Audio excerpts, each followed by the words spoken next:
Welcome and thanks for being with us today. Your commitment to enhancing your English abilities and bettering yourself is truly valued. One evening, a friend told me something that I still remember very clearly. He said he had been studying English for years, yet he still felt unable to speak.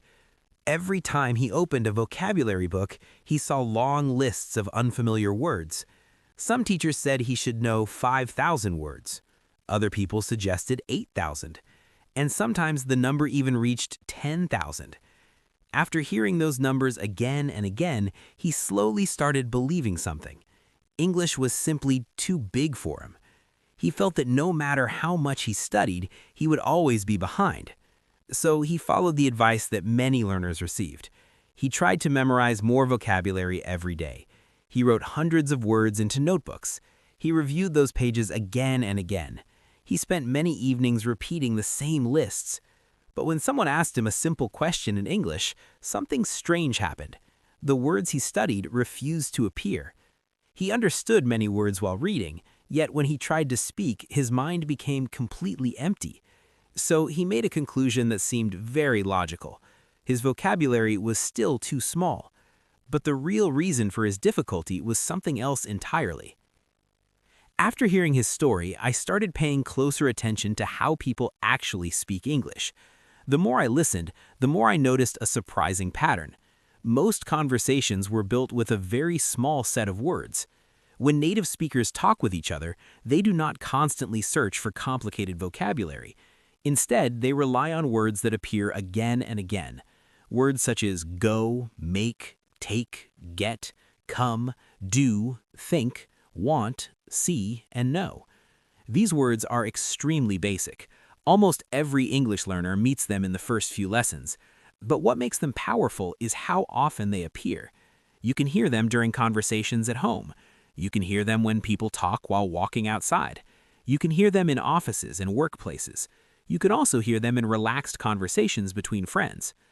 This observation reveals an important truth. Human communication does not require an enormous vocabulary. A relatively small group of words appears again and again in daily speech. Many language studies often mention a core group of roughly 300 common words. These words form the foundation of everyday communication. If a learner truly understands how they work, they can already express many simple ideas. At first, this idea sounds surprising, but when we observe real conversations, it becomes much easier to believe. People usually choose familiar language. They prefer simple sentences, and they repeat similar expressions every day. When my friend heard this idea, he asked another question. If learning more words is not the solution, then what should learners focus on? The answer lies in how sentences are built. Communication does not depend only on vocabulary. It depends on how words are connected. A single word alone cannot express much meaning, but when words join together inside a sentence, a message appears. Imagine a learner who only knows 4 simple words: go, work, home, and today. Even with these few words, a clear sentence is possible. I go to work today. If another familiar word appears, the sentence becomes richer. I go to work early today. Then the idea can change slightly. I go home early today. Only a small adjustment changes the message. This is the basic mechanism of language. It does not require endless vocabulary. It works by combining known words in different ways. One word can appear in many sentences, and one sentence can change by replacing only a small part. Because of this flexibility, even a small vocabulary can produce many ideas. So the real goal is not collecting new words every day. The real goal is understanding known words more deeply and learning how to use them in many different situations. Later, I asked my friend how he usually learned vocabulary. His method was the same one many learners used. He wrote an English word on one side of a page, then he wrote the meaning in his native language beside it. After that, he tried to memorize the pair. This method sometimes works for a short time, but after several days, many words slowly disappear. Even when the meaning remains, another problem appears. The learner still cannot use the word naturally while speaking. This happens because the word was learned alone. It was never connected to a real situation. A better method is learning vocabulary through phrases. For instance, instead of studying the word make by itself, learners can study expressions. They might learn make a decision. They might learn make a plan. They might learn make a mistake. In this way, the brain remembers more than a single word. It remembers how the phrase works in real communication. Later, when speaking becomes necessary, the phrase appears more easily. Interestingly, this is how native speakers process language. They rarely think about isolated words. They think in phrases. They think in sentences. They think in patterns they have heard many times before. As my friend continued learning, we began paying special attention to one group of vocabulary: basic verbs. These verbs include get, take, make, give, go, come, put, and bring. At first, they look extremely ordinary, but their flexibility makes them very powerful tools. They can combine with many different nouns. They can appear in many different situations. Take the verb get as an example. You might hear someone say, get home. You might hear get ready. You might hear get a job. You might hear get better. You might hear get a chance. The verb remains exactly the same, yet the meaning changes depending on the surrounding words. Many everyday conversations rely on these combinations. People do not search for complicated vocabulary.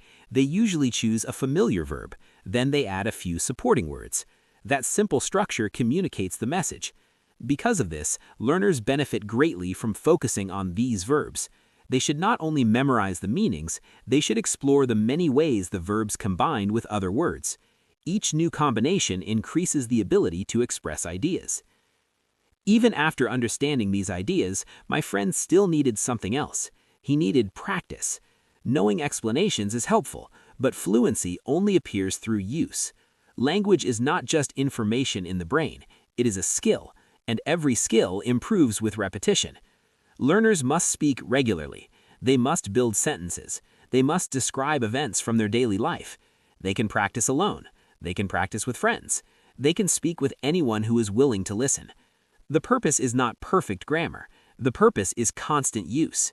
Every time a word appears in a real sentence, memory becomes stronger. Every time an idea is spoken aloud, the brain reacts faster.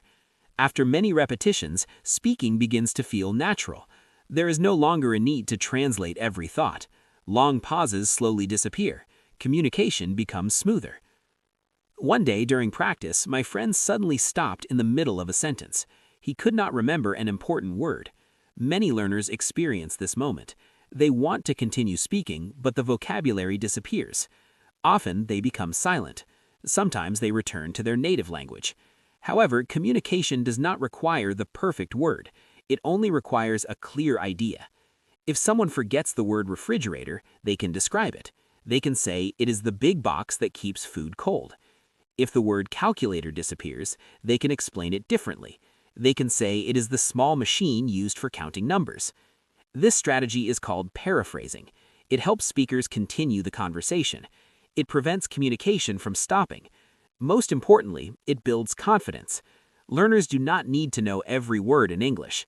They only need enough vocabulary to explain their ideas. After several months of changing his learning approach, my friend began noticing progress. His vocabulary did not suddenly become huge, but his speaking ability improved. He discovered an important lesson about language learning. Fluent communication does not depend on endless vocabulary lists. It depends on a strong foundation. That foundation begins with a small group of common words. Learners must understand those words clearly. They must know how to combine them into sentences, and they must practice using them regularly. When this happens, familiar words become powerful tools. They allow people to talk about work. They help express feelings. They help describe daily events. Over time, vocabulary expands naturally, not because learners force themselves to memorize thousands of words, but because they already built a solid base. Everything begins with a few hundred simple words, and when those words are used well, they open the door to a much larger world of communication. If you find this video interesting and helpful, please give me a like and subscribe.